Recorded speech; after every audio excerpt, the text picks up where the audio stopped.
그리스도로부터 은혜와 평강이 여러분 모두와 함께 하시기를 바랍니다. 오늘은 이 갈라디아서의 말씀을 가지고 행위와 존재라는 제목으로 말씀을 나누고자 하는데요. 이 제목은 이 보네포 목사님의 논문 제목이었습니다. 이 보네포 목사님은 그 박사학위 논문으로 성도의 교제라고 하는 것을 썼고요. 독일에 이제 교수가 되기 위한 과정이 있거든요. 하빌리타치온이라고 해서, 그러니까 교수 자격 심사 논문 이렇게 할 수 있겠죠.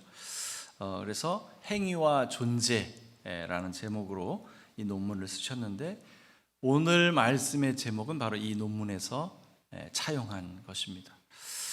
제목 이야기만 듣고 벌써 긴장하시는 분이 있을지 모르겠는데요, 긴장하실 필요가 없습니다. 이 어려운 책을 제가 오늘 소개해 드리려고 하는 것은 아니고요, 제목만 따왔다라고 하는 것을 말씀을 드립니다. 물론 마지막 부분에 그 관련 내용이 살짝 들어가긴 합니다만 어려운 내용이 아니니 긴장하실 필요는 전혀 없고요. 오늘 이 갈라디아서의 말씀, 이 오늘의 본문 말씀이죠. 이 갈라디아서는 사도 바울이 제3차 선교 여행 중에 쓴 것으로 추정이 됩니다. 바울은 제3차 선교 여행 중에 이 갈라디아 지역을 방문했고, 또 얼마 지나지 않아서 충격적인 소식을 듣게 되지요. 이 갈라디아 교회에 그릇된 가르침이 침투했다라고 하는 안타까운 소식이 전해진 겁니다. 바울은 서신서에서 이것을 다른 복음이다 이렇게 이제 표현을 했는데, 오늘날로 좀 말하면 이단 사상이 침투했다 이렇게 이해하시면 좋겠죠. 루터의 말을 빌리면 바울은 갈라디아 교회에 믿음의 의를 바르게 심어 주었지만 거짓 교사들이 침투해서 십계명의 의 혹은 율법의 의를 뿌려놓았다 이렇게 말했어요. 이것을 바로잡기 위해서 쓴 서신서가 바로 갈라디아서입니다. 이 갈라디아서의 배경이 어떤 것인지 이해가 되시죠? 그 가운데 오늘 우리는 이 3장과 4장을 읽었는데요, 이 3장과 4장은 율법과 복음의 관계를 설명하고 있습니다.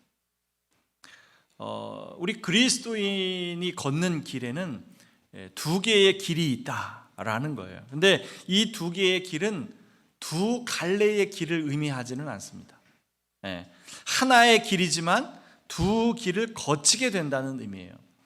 여러분, 우리가 도를 운전하다 보면 한 도시에서 다른 도시로 넘어갈 때 이 구획을 알려주는 경계 표지판이 있잖아요. 여러분 지금 스크린에 보시는 어서 오이소, 부산광역시 이런 거.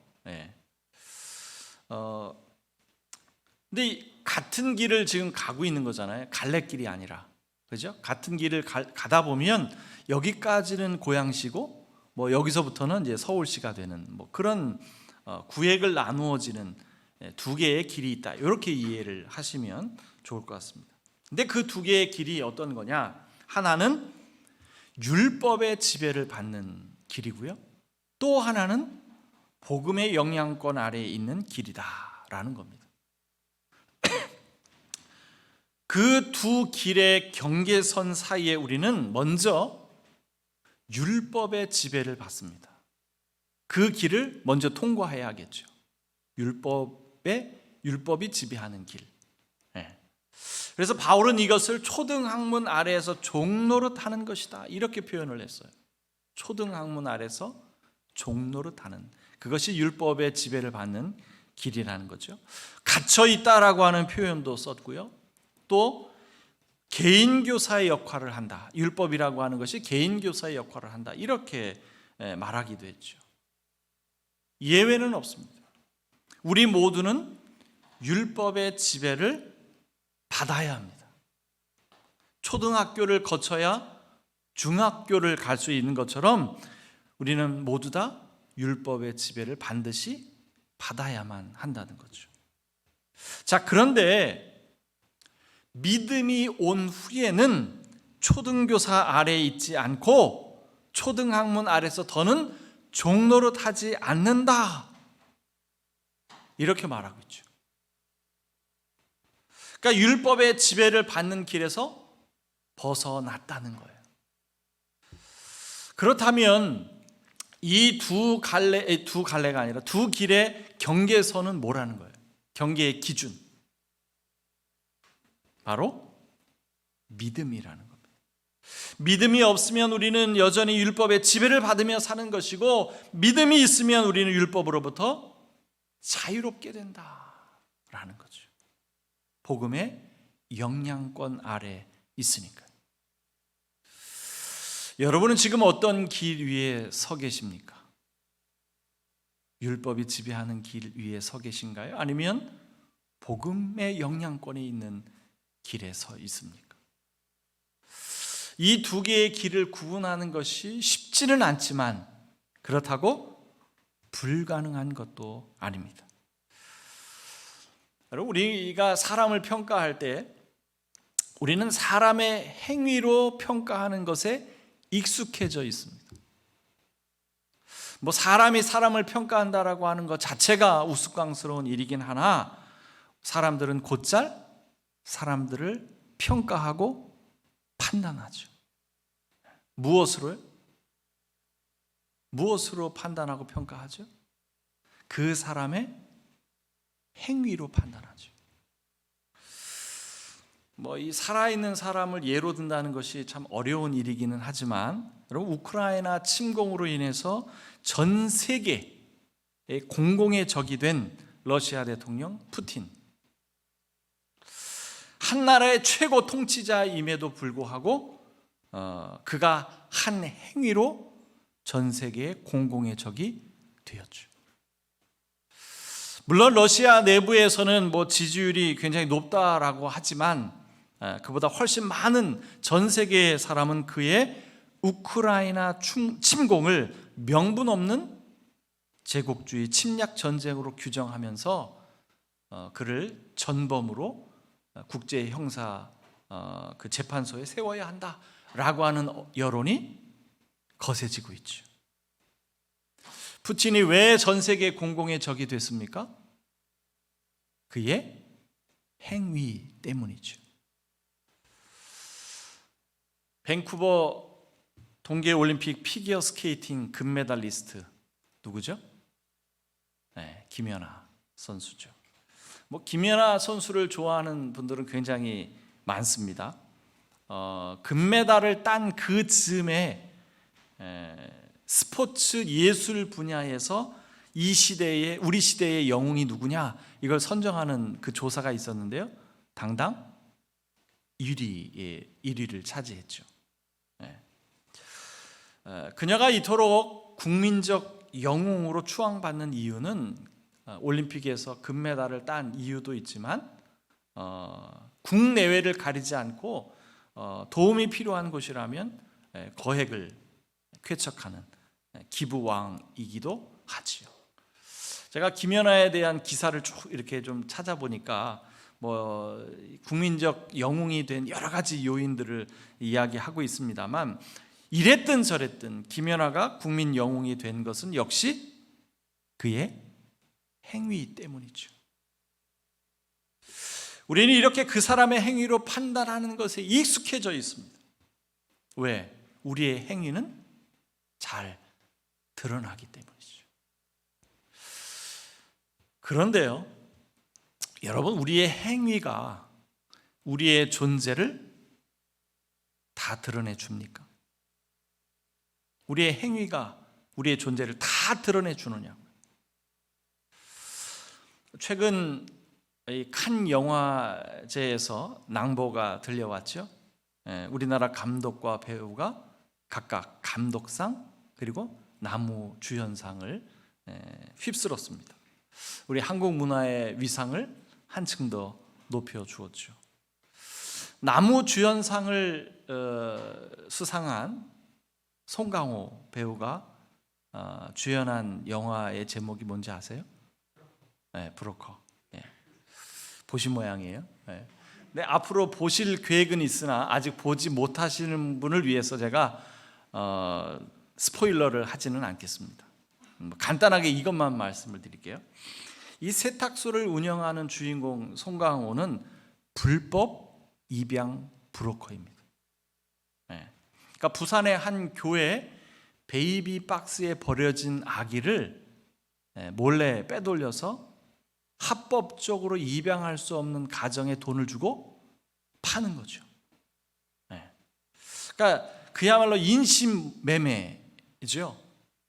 이것은 누가 보더라도 정당화할 수 없는 불법 행위입니다. 범죄 행위죠. 그러나 이 영화를 보는 내내 주인공들의 이 비윤리적이고 비도덕적인 행위를 손가락질할 수 없는 그런 기묘한 분위기로 흘러갑니다. 네. 분명 악행을 저지르고 있는데 선의가 느껴지는 모순된 그러한 분위기가 다양하게 변주되어서 영화 속에 나타납니다. 물론 영화 이야기이긴 하지만 실제로도 이런 일은 얼마든지 벌어질 수 있죠. 네. 악행에 숨겨진 선의라고 하는 것은 얼마든지 있을 수 있습니다. 그 반대의 경우도 있는데요. 순수한 선행이 아닌 자신의 성공과 출세를 위한 불순한 의도에서 행하는 선행이라면 우리는 이런 선행을 어떻게 봐야 할까요? 자신의 스펙 쌓기를 위해서 열심히 봉사활동하는 그 선행을 우리는 어떤 시각으로 봐야 하냐 말이죠.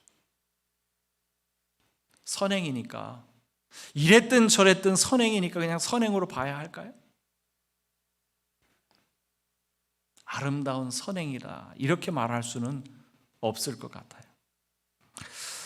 유명인의 선행에 대해서 논란이 생기는 경우가 종종 있는데요. 이런 논란을 통해서 봉사활동이나 기부활동을 위축시켜서는 안 되겠지만 과연 정말 순수한 의도에서 저렇게 기부하는 것인지 봉사하는 것인지 의심스러운 경우들이 분명 있단 말이죠. 선행에 숨겨진 불순한 의도, 얼마든지 일어날 수 있는 일이죠. 이런 예에서 우리가 알 수 있듯이 인간의 행위는 그 사람의 존재를 다 드러내 보일 수 없습니다. 그런데도 대부분의 사람은 행위에 얽매여 살아가고 있죠. 사도 바울은 이것을 율법의 지배를 받고 있기 때문이라고 말하는 겁니다. 우리는 언제까지 율법의 지배를 받으며 살아야 합니까? 초등학문 아래서 종노릇하며 살아야 하냐는 거죠. 하나님께서 당신의 아들을 우리에게 보내셨다 했습니다. 왜요? 율법 아래에 있는 사람들을 속량하시고 우리를 하나님의 자녀로 삼아주시기 위해서. 4절과 5절 말씀을 읽어보죠. 그러한 기한이 찼을 때에 하나님께서는 자기 아들을 보내셔서 여자에게서 나게 하시고 또한 율법 아래에 놓이게 하셨습니다. 그것은 율법 아래에 있는 사람들을 속량하시고 우리로 하여금 자녀의 자격을 얻게 하시려는 것이었습니다. 우리 오늘의 본문 말씀은 분명 우리는 종의 신분이었지만 자녀의 신분이 되었다 말합니다. 우리의 존재가 바뀌었다는 거예요. 그런데 실제로 우리의 존재가 바뀌었음에도 불구하고 그것을 실감하며 사는 사람들이 별로 없는 것 같아요. 종에서 자녀로 신분이 바뀌었다는 것은 우리의 존재가 변했다는 말인데 우리는 여전히 행위 중심적으로 살아가고 있다는 거죠. 행위의 변화는 우리 눈에 확 드러나기 때문에 누구나 쉽게 판단할 수 있거든요. 교회 생활을 등한히 하던 누군가가 교회 생활을 열심히 했다고 생각해 보세요. 야, 저 사람 변했네? 달라졌네? 믿음이 성장했네? 눈에 보이는 것만으로 판단하는 거죠. 그 변화의 원인이 무엇인지 우리는 관심이 없습니다. 눈에 보이는 그 변화만 중요한 거예요. 우리는 여전히 율법의 지배를 받고 있다는 증거죠. 행위 중심적으로 살아간다는 말입니다. 하지만 사도 바울은 행위의 변화가 중요한 것이 아니라 존재의 변화가 중요하다는 것을 오늘 본문에서 말하고 있습니다. 종은 주인이 시키는 대로 일하는 사람이죠. 주인이 시키면 내가 원하든 원하지 않든 해야만 합니다. 부담스럽고 자유롭지 못한 상태에서 살아갈 수밖에 없어요. 우리는 이토록 부자유로운 삶을 원하는 사람은 아무도 없습니다. 그런데도 여전히 행위 중심적인 삶에서 벗어나지 못하고 있단 말이지. 우리는 이제 하나님을 아빠, 아버지라 부를 수 있는 자녀가 되었습니다. 이제는 종이 아니라 상속자가 되었다고 성경은 말하고 있죠. 무엇인가를 해야 하는 그 당위성으로부터 자유롭게 되었다는 말입니다. 여러분, 하나님이 우리가 이것을 하면 예뻐하시고 하지 말라는 것을 하면 미워하십니까? 네? 고개가 갸우뚱거려지세요? 여러분, 자녀를 한번 생각해 보세요. 예쁜 짓 하면 예쁘고 미운 짓 하면 미우신가요? 네, 우리는 인간이니까 완전히 부인할 수는 없지만 진정으로 자녀를 사랑하는 부모라면 그 존재 자체가 기쁜 거죠. 더욱이 지금 우리는 무엇을 누구에 관해서 이야기하고 있습니까? 하나님에 관한 이야기잖아요. 하나님은 우리의 행동 여부에 따라서 사랑을 결정지으시는 분이 아니란 말이죠. 우리의 존재 자체를 기뻐하시는 분이시란 말입니다. 여러분, 누가복음 15장 소위 탕자의 비유, 그 기다리시는 아버지 비유에서 집 나간 아들은 아버지가 엄연히 살아계시는데도 불구하고 재산을 달라고, 자기의 상속분을 달라고 해서 그걸 가지고 나가서 허랑방탕하게 다 허비하고 돌아왔어요. 예쁜 짓이에요? 미운 짓이에요? 네? 예쁜 짓이라고 할 수 없잖아요.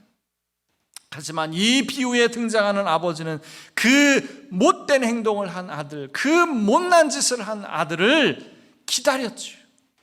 매일같이 기다렸고 그 아들이 돌아왔을 때 기뻐하며 잔치를 벌였습니다.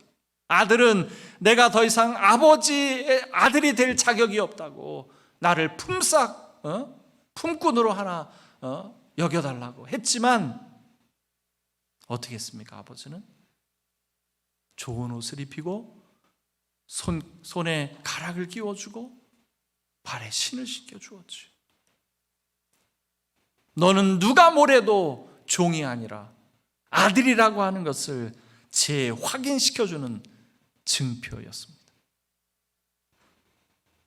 우리 하나님은 우리의 행위에 따라 우리에 대한 마음을 바꾸시는 분이 아니에요. 우리가 어떤 행동을 하든지 상관없이 우리의 존재 자체를 기뻐하시는 분이십니다. 그래서 예수 그리스도를 믿는 자는 누구든 종이 아니라 자녀가 되는 것이고 하나님의 유업을 이어받을 상속자가 되는 것입니다. 우리의 존재가 어떤 존재인지 깨달아가는 과정, 우리의 존재를 증명해가는 과정, 이것이 바로 그리스도인의 삶이라 말할 수 있죠. 이왕 그 보네퍼의 논문 제목을 따왔기에 하나만 인용하겠습니다. 이 보네퍼는 논문에서 행위와 존재의 연관성에 관해서 논하면서 이런 말을 해요. 존재가 행위 없이 존재하지 않는 것처럼 행위도 존재 속에서 자양된다. 우리의 존재가 종이 아니라 하나님의 자녀라는 인식은 그에 걸맞은 행위를 낳을 수밖에 없다는 거죠. 행위 중심이냐, 존재 중심이냐 묻는다면 당연히 존재 중심이라고 하는 것을 지금 사도 바울은 강력하게 피력하고 있죠. 그런데 나의 존재가 율법의 지배를 받는 종이 아니라 은혜의 지배를 받는 하나님의 자녀라고 하는 것을 깨닫게 된다면 그 행위는 존재 속에서 자양된다는 것입니다. 그리스도인의 모든 행위는 공동체와 그리스도에 의해 인도된다, 이런 말도 해요. 여러분, 좋은 사람 되고 싶으세요? 좋은 부모 되고 싶으십니까? 좋은 자녀, 또 좋은 친구? 우리 모두 다 좋은 사람이 되고 싶을 겁니다. 그래서 좋은 행동을 보이려고 애쓰고 계신가요? 그러실 필요 없습니다. 안 되는 것 억지로 해봐야 힘만 들지요. 무언가를 하려고 애쓰지 마시고 내 존재가 어떠한 존재인지 자꾸 되뇌이며 잊지 않는 것이 더 중요합니다. 내가 하나님의 자녀이고 내가 하나님의 상속자라고 하는 것을 인지한다면 자연스럽게 그에 걸맞은 행동은 나오게 되어 있습니다. 보네포가 말한 것처럼 공동체에 의해서, 그리스도에 의해서 인도함을 받기 때문입니다. 흉내낸다고 되는 것이 아니라, 억지로 한다고 해서 되는 것이 아니라, 나의 존재가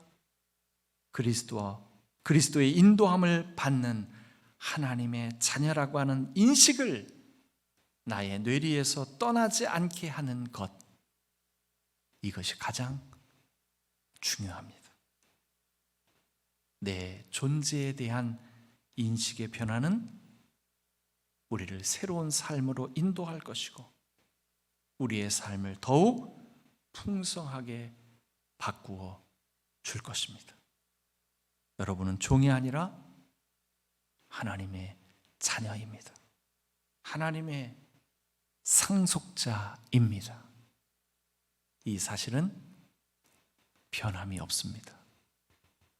모든 지각에 뛰어난 하나님의 평강이 그리스도 예수 안에서 여러분의 마음과 생각을 지킬지어다.